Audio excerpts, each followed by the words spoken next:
Ralph Northam to Justin Fairfax to Mark Herring, the past of a public figure more often than not dictates the future of their careers. But is it entirely fair? Back in December, our guest tonight wrote a column for the American Conservative called "It's Time to Rediscover Political Forgiveness."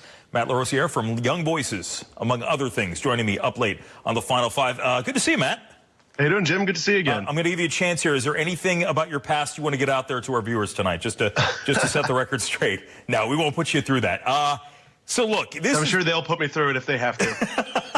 Which is what people are slowly discovering when it comes to running for office. Look, over the weekend, I think we were shocked by what we saw on Friday, and it's the hits just keep on coming in many different ways. Let's talk about this whole situation. Ralph Northam says this was 1984. This happened in 84. This was medical school. When you go back that far, when you start looking in yearbooks for opposition research, which didn't happen earlier, is that a disqualifying characteristic for politicians?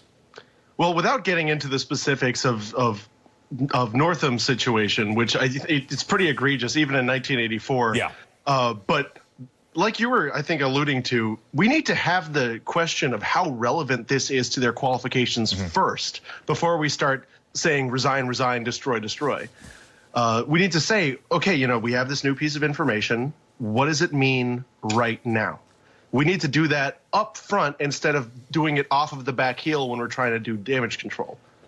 Well, I think in the last couple of months, one of the prime examples we saw of this was certainly the ascension of Brett Kavanaugh. And by now we know the allegations that came out. Dr. Christine Blasey Ford, who came forward, she testified, she put a face to the name there.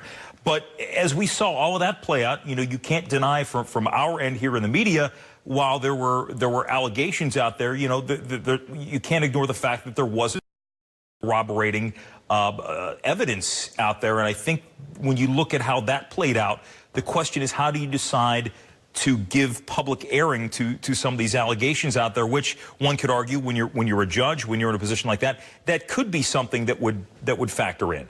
Well, whether or not you've committed a serious felony in the past would certainly be relevant to a Supreme Court justice. Yeah.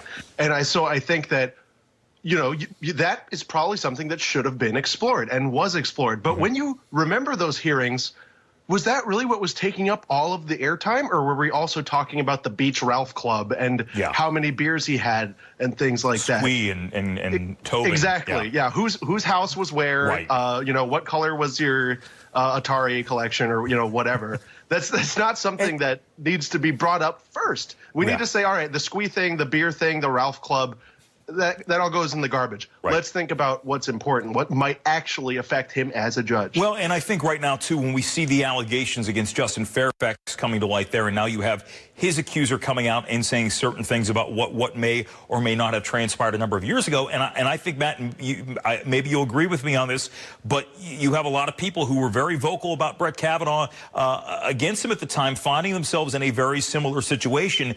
And now you're wondering, okay, are you going to apply the standard that you put out there several months ago if it affects somebody on your side of the aisle? Not to make it, I mean, look, it's sexual, allegations of sexual assault, not to make that political, but I think it's a matter of fairness and a matter of equity when you look at that.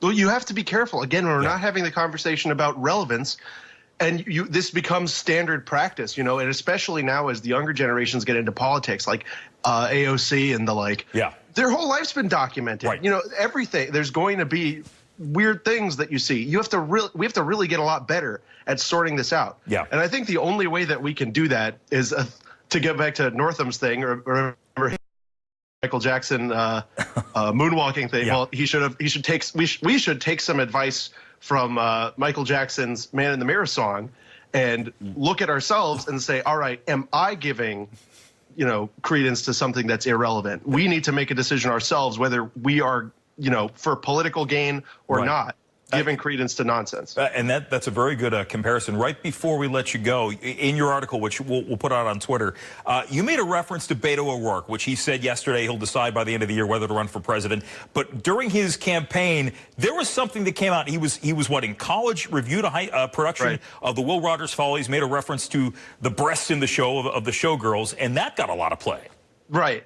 Yeah, no, he wrote a review. He thought that the production was quite terrible and that basically the redeeming quality were the natural assets of the actresses.